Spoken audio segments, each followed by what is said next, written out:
we're getting all kinds of stuff that I've never done, but I'm going to figure out a way to do it. We knew we were going to. Back in the day, we used to say, does anybody else have this crazy kind of life? And we would be like, gosh, the camera crew. And then when it actually happened, we thought it would be this or something might happen, but we never thought it would be to the level that it is. And we're just grateful that these people are coming to us and putting their faith in us and trying to help them. Yeah, definitely. It's just a whole world of just stuff. Yeah. I wanted to say, I actually find you both very talented. You're able to do all these other amazing things besides just the women's bra size, fitting them to the proper bra size. Now, I'm curious, is there a secret to your talent, or did it just come naturally, or just something you learned over time? Maybe it's a talent. We can't tell you the secret. If it's remotely visible, it ain't no secret. We don't know what that secret is. It's been left up to somebody else who never told it either. It's our gift. It is our God-given talent. Like I say to people, either draw and paint, or you can't. Some people can draw and paint really well. Some people can't, but still try to draw and paint. It is a talent. I am a great drawer. I can paint some, but I'm a better drawer. So I have a talent for it. But for this particular type of business, it's visual. You have to have a visual skill because we do not use tape measures. The only place a tape measure is accurate is directly under the breast where the bra band should sit. Whatever that measurement is your band size. There's no crisscross, add to, applesauce. It's not like that. It's just that simple. If you are 32 and you measure a 32, then that's your band. If you don't fit in a 32C, then you go to a D. If you don't do the D, you go to a double D. You keep going up until you get that breast in the cup. People are terrified of the alphabet. They're scared of D. D sounds huge. D is small in the alphabet, and that's Molly's mission, is to make women understand there is more out there than D. Yeah, when I was pregnant with my first son, my bra started getting really tight on me. So my friend brought me to a maternity store, and the woman looked at me and she said, "Here, try this bra on." And I went into the dressing room. My girlfriend waited on the outside, and I was laughing and laughing. She says, "What's so funny?" I said, "This bra is a size K, and it fits me. I would never, ever expect to have a bra at the size of a K, and didn't even know there was one existed, that would fit me at that time. But, boy, it was wonderful wearing something that fit me. Needed it. It's not about the fit. And it's about what you need. I always tell people, would you rather be, because like I've heard men on the radio say, "Oh Lord, I got me a 38D or a 40 double D," and I'm thinking, no, you really got like a 30, probably like a 34G, but you're so basically you got a linebacker. Yeah. Because it's a 40 inches around woman with no breast tissue. So it's really realizing that it's the opposite. You go down in the band, up in the cup. Yeah, and that's what I told Sabina recently. I says, when I went to have my regular bra size, to have them tell me what size I was for real, the woman had put the tape measure underneath, and she measured me around. And then she told me to go down a size as far as the around part and go up in the cup size. And I thought, this woman's crazy. But I tried it on, and it worked. So that's what I've been doing since then. But I still think that I'm not right. It's still not right. Well, you can always test your underwire. Underwire is your telltale. If you can push on your underwire, you can do it in the car, you can do it as you're listening. If you can push your underwire and it goes into your breast tissue and it feels squishy like a marshmallow, then you are in the wrong wire size. Your wire should be firm against your rib cage, surrounding the breast, laying flat against the rib cage. If it is not doing that, then your wire is too small. Okay, let me ask you this then. As far as underwire, I've quit buying those types of bras because they always dig into me. So what am I doing wrong there? Probably buying your band too big and your wire too little, because if the band sits low on the back and the underwire is around the rib cage where it should be, you're not going to feel it. You shouldn't really. I mean, once it's accurate and it's in place, you really shouldn't even realize it's there. It's just that your bra is on. It's not something you have to fudge with. But where women go wrong is when they wear their band too big and then they hike their straps up to get lift. They're actually creating a harness effect that's going to drive that wire right into the rib cage when you sit down. So it's extremely uncomfortable. Yep, and that's exactly what it is. Most of the time when I sit down is when I feel it really digging into me. Another test is feel like you got to tighten your straps. A lot of women, they're like, I can't get my strap any tighter on my shoulder because they're all the way tightened. You should never tighten your strap. Once your bra is positioned right the first time, you should never touch your straps again.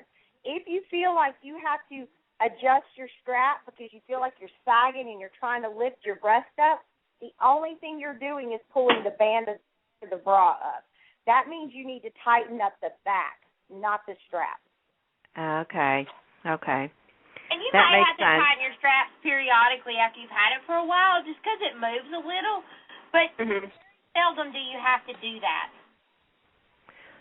Yeah, and that's another thing, too. What about washing your lingerie? Do you wash it like regular clothes, or should you wash it in a special way? Well, if it's got elastic hanging out the back and let ball from your towels and you've been washing it with regular clothes, it looks like that. They call it for a reason. It should go in a laundry bag on gentle cycle or be hand washed because you're dealing with synthetic fibers and delicate pieces and hardware. I mean, your wire could get caught in your machine. The dryer's going to melt the wires. Women don't take care of it. They're delicate. They don't. Right. They tear up and they fall apart. That's very true. That's very true. Yeah, because I know that I have some bras here with, some tatters. So I know I need to go get myself a laundry bag and put it in there and take care of it, because then you end up spending extra money for buying new bras when you could have had the ones you originally had last you longer by taking care of them the right way. Thing that women make a mistake of is overwashing. Most women think that if they wear a bra one day, it's dirty because it's like underwear. Your bra is not dirty. It's not on your area down there, which is different from the area up here. Right. If you say all you need to do is rinse it out and hang it to dry, you should only wash your bra every 3 to 4 wearings. Molly always says it's like good religion. Pick a day on Sunday and wash them. You don't have overwash kills it. That's a good day. That's a good one. I like that. Now, Sabina, you had a question about filming. Oh, yes. I was curious how far in advance you film each episode, and if you could briefly explain how filming works, because I know you go various different locations and you're kind of all over the place in some of them, so. Well, it takes about a week to get 20 minutes of footage, and that's filming maybe 12 to 14 hours a day because you have to make sure, that it can be edited to tell the story, and that's what they do. And conceptually, we get emails from clients who are in dire need, and then whether or not they want to be on television, whether or not it's, approved, there's a lot of legality involved because we are dealing with bras and lingerie store on a national network, and there's a lot of planning that goes into it because people, we're not scripted like a lot of shows, but you do have to, sometimes do things a little bit differently because if we say it the wrong way or if it's in past tense or whatever, but for the most part, it's people that have been, clients already or emailed us in the past regarding a situation, and maybe we weren't ready to do it yet, but now we have an opportunity to showcase our talents. So we use those, and it lets Cynthia really express her creativity and me just kind of being here too and what we do. So it takes a very, very long time.